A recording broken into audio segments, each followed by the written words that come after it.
reference to Goa Public Lands Corruption Act was Yes, made? yes, by everybody. That law is in force in Goa. Hello. All the dignitaries and friends. Of course, whatever I am, my views I am expressing are strictly personal, nothing to do with my organization, because even in the organization there may be different views.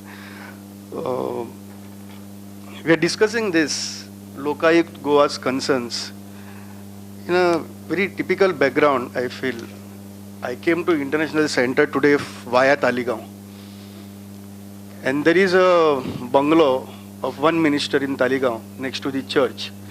Normally it is Tuesday, but on Monday today there was a big line of people standing there. Everybody knows why people go there. Every Tuesday also we know why they go there. I was little more concerned today because there were many children standing in the line. So, and this is an attitude. The attitude which is developed by those who are in power, and their attitude has reached down the line from childhood. This attitude we are developing. So when we are discussing this Goa's concern, this was my real concern today. Also, we have reached a stage where one minister came on our channel for a debate, and during the interview he had a courage to say it, and we had a courage to listen to it, that whatever money comes to me, 90% of it goes to the people. He is openly admitting that I take 10%. I heard that now it has reached 12.5%. Yeah, with VAT. So these are the concerns, and in the background of these concerns, I am just expressing my personal views. Where I really wonder whether one General Ukpal bill will solve all the problems. It has been projected in such a way that one General Ukpal bill is end in itself, and that will create wonders, and the corruption will be over. I sincerely doubt, mainly because I feel that corruption has become an attitude. It has gone beyond money, favoritisms, and lots of other things. And as our honorable speaker was mentioning that it begins from top, I really doubt whether it begins from top or bottom. दिवपी असतात म्हणून घेवपी असतात का घेवपी असतात म्हणून दिवपी असतात is a big question mark. ताती काय combi? That is a question mark. So I was just wondering, when this Anna Hazare's demonstration and Anna Hazare's fast started, people started reacting all over, and dharnas were there. Even in Goa there were dharnas. And I was just wondering if the organizers had announced that any person who, when a traffic police stopped him, instead of paying the challan of 300 rupees, he managed it with 100 rupees.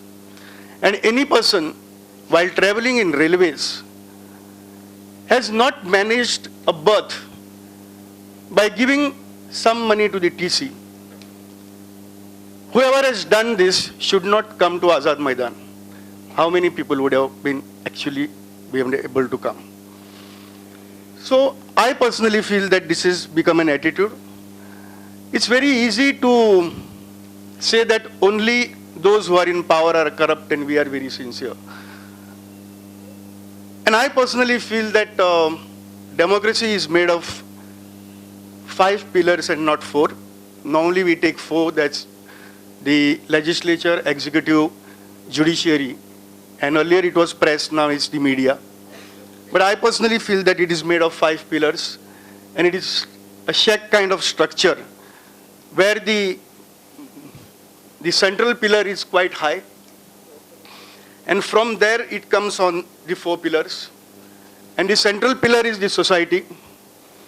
This society includes all kind of institutions, right from the educational institutions to NGOs, to writers like Bhai Mauzo, or the cultural institutions, and all such kind of learned people who basically imbibe certain values in us. And based on those values, then they percolate down to the other 4 pillars, whether it's judiciary, legislature, executive, or the media. And if the central middle pillar is becoming corrupt or is corrupt, then we are bound to have all the institutions or corruption in all the institutions. So it is that kind of situation in which we are discussing this bill, I feel. And I was just also going through the Karnataka Lokayukta bill, which has been circulated here. Yeah, it's an act, sorry. And we have not seen the Lokpal bill which was presented in the assembly, because it was passed and then it was, actually we didn't get a copy of it. There was, yeah. So, yeah, I think it was there. Yeah. So, but what I feel is that even when I was going through this Lokayukta Act, when democracy we say is made of 4 pillars, basically it deals with public servants, and public servants related to a part of basically the executive and the legislature. Also there are other institutions, like there are statutory bodies, corporations are there, companies registered under Companies Act are there, and societies registered or deemed to have been registered under the Society Registration Act, which will apply to Goa also. The judiciary and the media is not part of it. Media, of course, is not legally part of the democratic system in that sense when we say actually it is made of 3 pillars. And sometimes I really wondered, I don't know, why media also should not be made part of it. With radio tapes, so many things have come to light. So sometimes I really wonder why it should not be made part of it, because so much of discussion started on paid news. Recently, after peace, INA took up the issue, but we saw it in Goa. We have witnessed it in Goa in last election, if I'm not mistaken, last assembly election, where newspapers were full of paid news. 2-3 pages were full of paid news. And these are the people, finally, who pay the managements, not the journalists, the management, they pay the managements. And it's black money, it is not accounted for, because these are just given as news with some false, some fake names as bylines. And then that money is siphoned by the managements. So it begins with that. And the media was partner in that corruption. And from there it starts, from elections. We have seen it in Goa. And that's why I really wonder why media should be left out of it. If we are really thinking of a real Jan Lokpal bill. Judiciary, we have seen so many cases also where there are corruption charges. But judiciary is also out of it. And there are in Jan Lokpal bill. No, I was referring to this, your Karnataka bill, yeah. So it's good, judiciary. But I also feel, Hegde ji, one more thing is that there are trusts or there are NGOs which work with government funds. And they are accountable to the people also in terms of government funds. So why these trusts? There are organizations which come, there are organizations which are formed or registered under Societies Act or under Companies Act. Yeah. but there are many which are not registered in that sense. They are that trust. The trust, I think, is a different thing, Cleophas.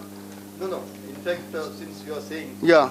I would like to add, see, in one of the interviews. You take that mic.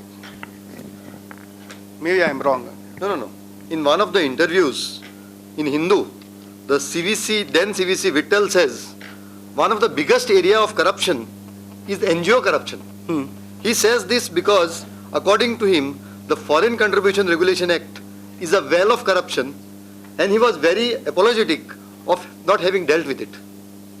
Because he says that, in a big way, the NGO corruption is going on in the country. Yeah. Yeah. So this is what I feel that should be, I personally feel should be included. Yes.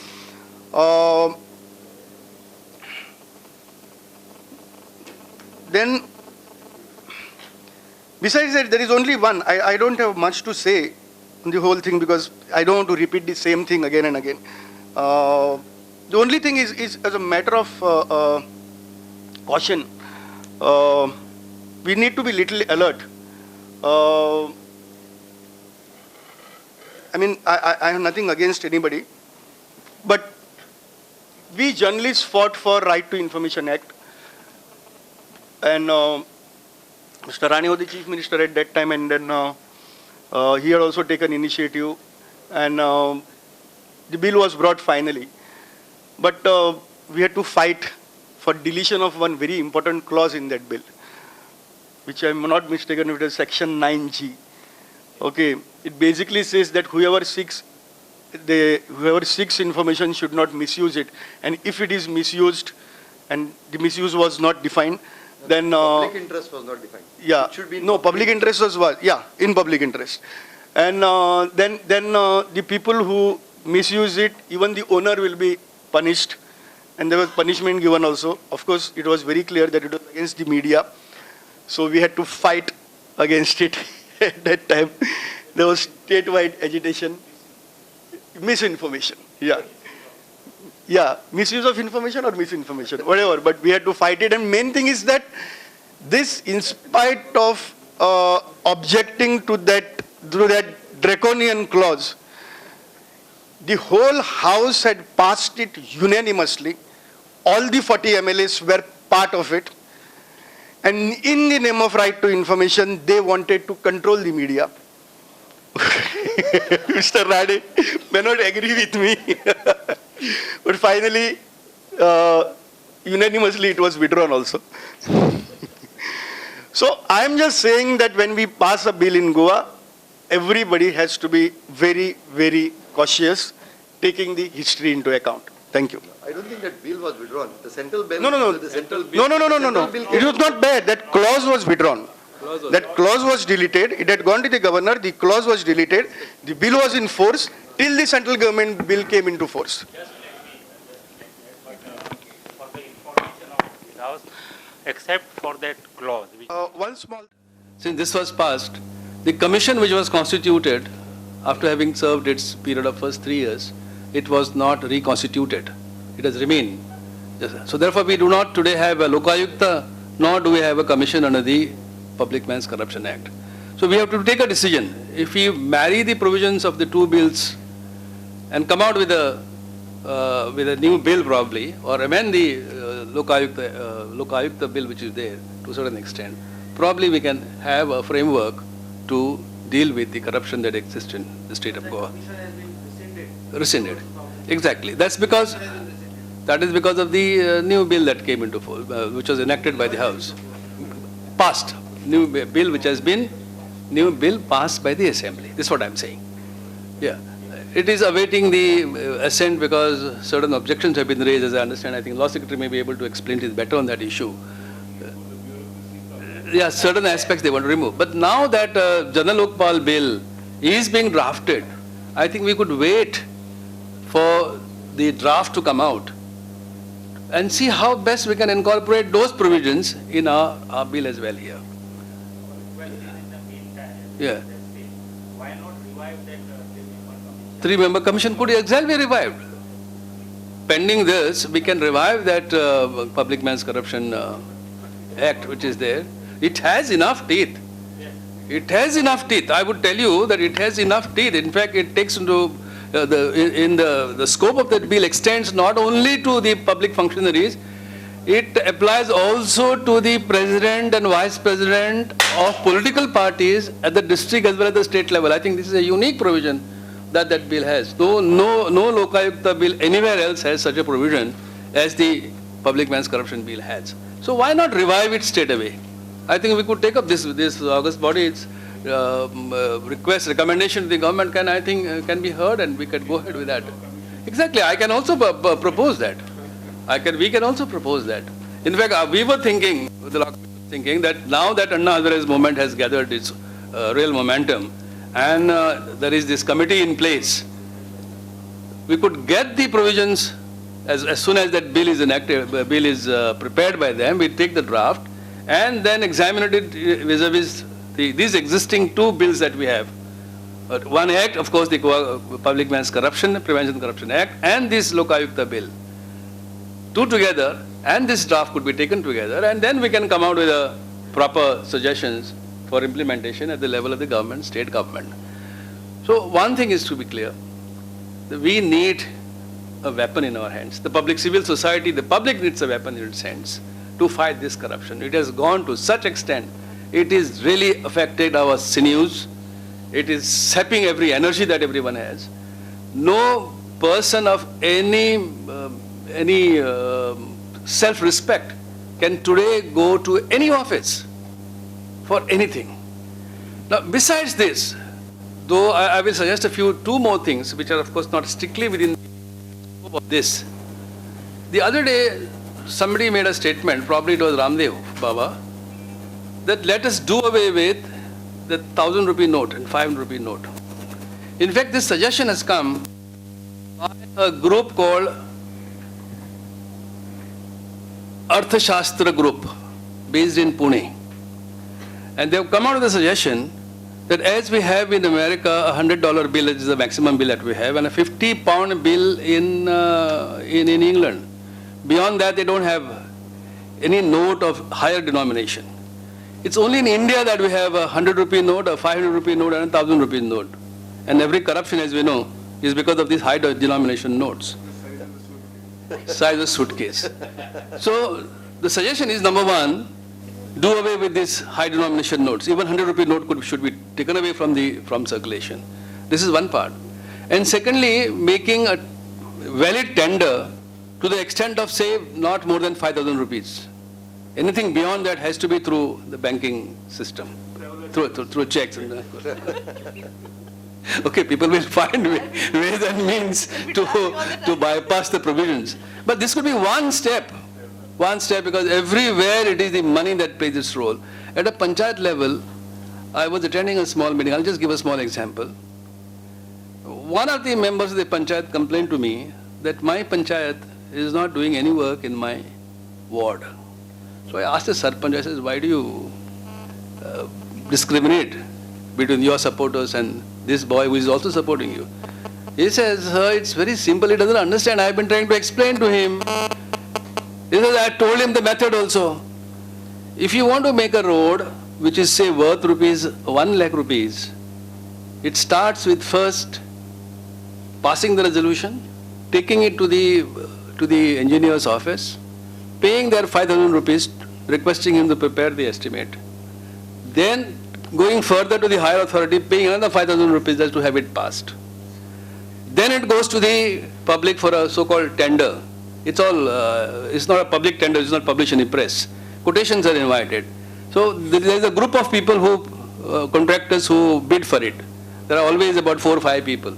Each one has to be paid 2,000 rupees. Say there are 4 or 5 people, you pay 2,000 each, 10,000 rupees, so that only one man gets the tender.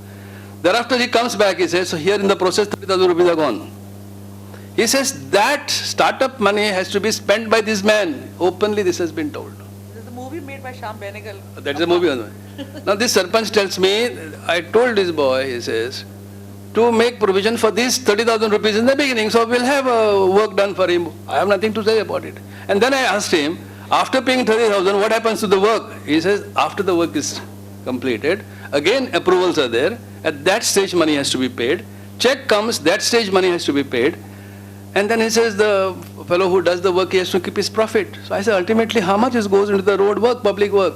Not even 15,000 rupees in that 1 lakh of rupees. And this has been openly discussed. This is the extent. So we need a weapon. Very badly we need it. As early as we can pass it, as early as we start implementing it, it will be better. So I think I don't have to add anything more because all of us are concerned about this whole issue. Goa, whole country is going to docks. Goa has already gone to docks. How far and what better, how fast we can try and save is for us to decide. Thank you, sir. I would request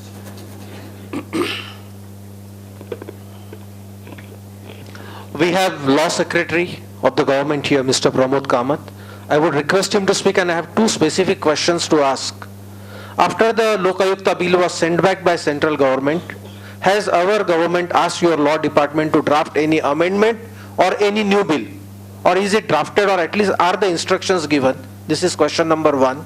Second question, last time when Arvind Kejriwal came, he drafted for us an Panchayat Raj Amendment Act, which we presented to the Law Commission also. Honorable Mr. Kalab was kind enough to invite him, and it was presented in the Law Commission. He gave and talk. The bills were circulated. So far, not a single MLA has commented on that bill which Mr. Arvind Kejriwal gave. Mr. Arvind Kejriwal has again told me that if the local Goa government, they want any help in drafting the Lokayukta bill, he is willing to give you help free of cost. Will you like to take this God-sent opportunity? Mr. Pramod Kamath, please. I have one question. I would like to know the grounds on which the President has not yet given assent to it.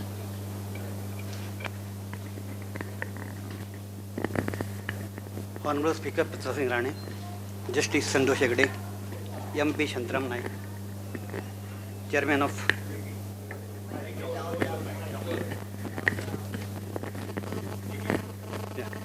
Mr. Ramakant Khalap, and other dignitaries. I will give the status of Goa Lokayukta Bill and the question posed to me. The Lokayukta Bill 2003 was introduced in the Legislative Assembly in the year 2003. After referring the same to the Select Committee, the bill with certain modifications was approved in Assembly on 25/1/2007 and was sent to His Excellency Governor of Goa for his assent on 11/8/2007. As the subject matter of the proposed legislation falls within the domain of entry number 45 of concurrent list 3 of 7 schedule to the Constitution, His Excellency Governor of Goa has referred the bill for consideration of the President of India. The Ministry of Law and Justice, however, has raised certain observations relating to clause 19 of the bill. Similarly, Ministry of Personnel and Grievances and Pensions Department of Personnel and Training has made certain observations that provisions of Goa Lokayukta Act are not repugnant to the provisions of Public Corruption Act and Delhi Special Police Establishment, but there has been an overlapping jurisdiction of Goa Lokayukta Bill and Model State Vigilance Commission Bill. Department of Legal Affairs also stated that clause 18 of the Lokayukta Bill 2003 appears to be contrary to the provisions of section 22 of the RTI Act and instructed to reconsider. Law Department has advised that there is no legal bar for deleting clause number 19 and the information has to be supplied as per the section 22 of the Right to Information Act.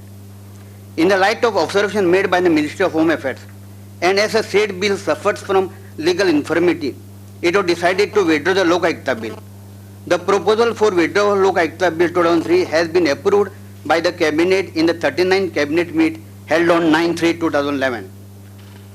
Thereafter, the notice of intention to move the motion for withdrawal of Goa Lokayukta Bill 2003 was given to Secretary Legislature by letter dated 29/3/2011.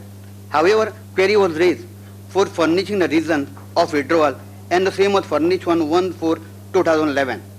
However, on account of boycott of business proceeding by the BJP and pendulum in the House, the same could not be taken up during the just concluded Assembly. The reason for rejecting or not approving the bill by the presidency is that there is a provision made in a Lokayukta bill that Lokayukta, which is a quasi-judicial authority, should try also contempt of cases under Contempt of Court Act, which according to the law and justice not permissible, because contempt of court can be tried only by the Honorable Supreme Court and the Honorable High Court. And secondly, regarding non-giving of required document under section 19 of the Lokayukta bill, where pitted against section 22 of Right to Information Act, and therefore government is agreed to carry out amendment. Therefore, what was required is to withdraw the bill as such. But however, same could not be withdrawn on account of business transaction could not take place in the assembly. As regards queries raised by Mr. Satish Sonar, I answer both the things in negative because we are not received any such a proposal. I deem it an honor to be called upon to discuss this issue pertaining to the Goa Lokayukta Act and the concerns of Goa. I am very much involved in this field. Quite a few comments have come that Goa is the most corrupt state in India. I think you may not be fully correct. There are competitions from other states too. And Outlook magazine has come out with a front page. This thing, is Karnataka the most corrupt state in India? Therefore, your neighbors are quite active in catching up or overtaking you, or you are trying to catch up with them or overtake. That's the matter. Be that as it may, let me tell you one thing. In the present setup, and as was envisaged way back in 1966, an institution which is similar to an ombudsman's institution of Scandinavia is an absolute necessity in today's context. In 1966, that is 16 years after we became a republic, Government of India felt, not 1966, it was much earlier, it might be 1960 itself, Government of India came to the conclusion that there was so much maladministration and corruption in administration that it appointed a first Administrative Reforms Commission. Various heads were there, Santhanam was there, Hanmantaya was there. Then later on, when the report was, the final report went, it was Mr. Morarji Desai who sent the report. That commission, after examining, which had various aspects of administration was there, and one of the report was in regard to maladministration and corruption in Indian administration that were throughout India. It examined the position in various countries, how it is being overseen by these bodies, and it found that if we could establish an institution like the Scandinavian ombudsman system, which could be the best. You all would have known from the Right to Information Act that ever since the Right to Information Act started its assessment of the honesty in various countries, out of the first 5 places have gone to the 4 Scandinavian countries. In these 4 countries, the system of ombudsman has been there for last 200 years, in the sense 2009 they celebrated their bicentenary. So it is a well-established fact that a supervision by a non-political body of responsible people, of course answerable to the country or some other institution, would be a deterrent as well as be able to point out where maladministration is, what is the cause of maladministration, and corruption. These 2 things go hand in hand because people suffer from it. As a matter of fact, maladministration is a more important matter than corruption itself is concerned.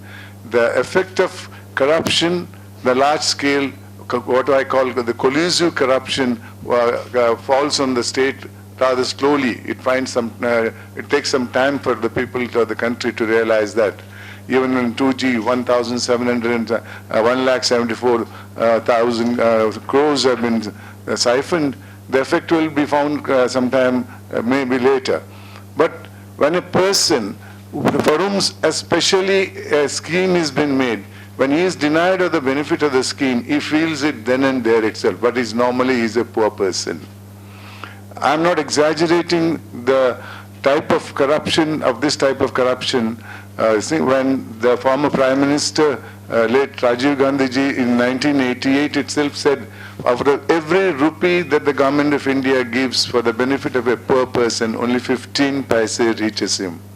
Can you imagine in 2011 what exactly is the amount that may go? Will it be 15 paise out of 10 rupees?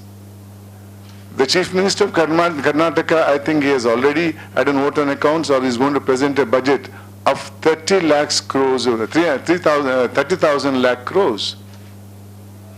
If we take 15 paise, that goes to the ultimate project, then it will be only 2 lakh crores that will go to the development of the state. And this is the case in every state. Therefore, there is an urgent need for identifying where the money is getting coming out of the system. Who can do it? You have had systems earlier. You have had Anti-Corruption Bureau, ACBs. You have the State Vigilance and the Central Vigilance Commissions and all. Nothing has changed. Now, a question was asked by Mr. Prabhu Desai, will one Lokpal will clear the whole thing? Answer is no, it will not. What we have allowed to grow in the last 61 years of democracy cannot be wiped out in 6 years also. But that doesn't mean you should not start fighting. You accept it, it will grow and grow and grow. And let me also say from my experience, almost 5 years as Lokayukta, this is a disease which cannot be controlled that very easily unless you have a very drastic system in place and all. It's a growing disease. But by establishing an institution which fights, it stunts its growth. I can assure you, or I can agree with the Chief Minister of Madhya Pradesh, Digvijay Singh, that after Santosh Hegde came as Lokayukta, the Lokayukta corruption in Karnataka has not gone down. But certainly otherwise, this progress would have been much more. Times of India last week published that is the most feared institution in the state of Karnataka. We have arrested MLAs, members of the BBM, Bangalore Municipal Corporation, which came into existence after a couple of years of the same administration rule, 4 of them already. We have a couple of ministers before the court. It is something that an institution does which creates a fear that at least it reduces the progress of this thing. Otherwise, it grows. I remember hearing Honorable Prime Minister saying we should have zero tolerance for corruption. I was wondering one day, there are quite a few words of that already has been accepted by the state. We have tolerance for zeros, not zero tolerance for corruption.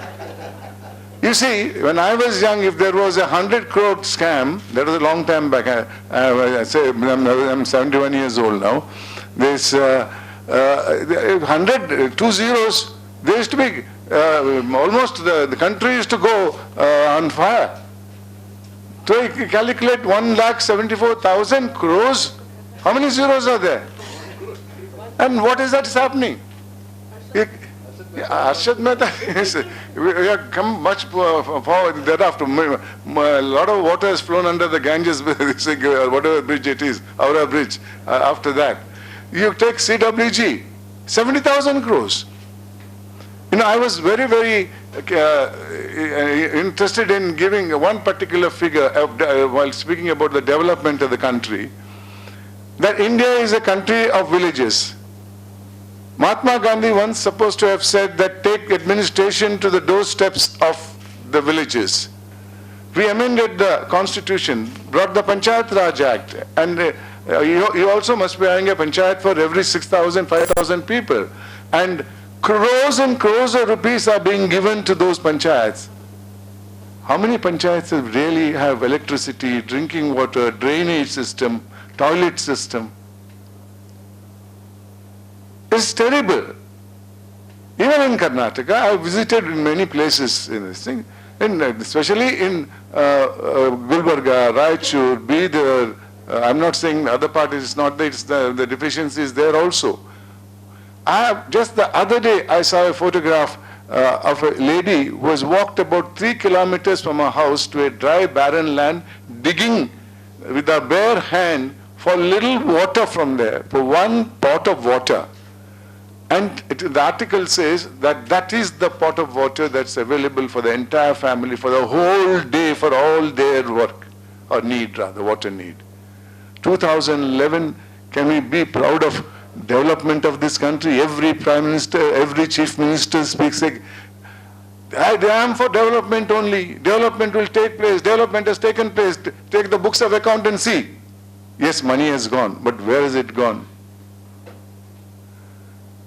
About 2 years back, the Indian Express, the Times of India again published a report of the CAG that out of the lakhs and crores of rupees, lakhs of crores of rupees, given to 8 schemes by the government of India, 8 schemes are rural, poor oriented.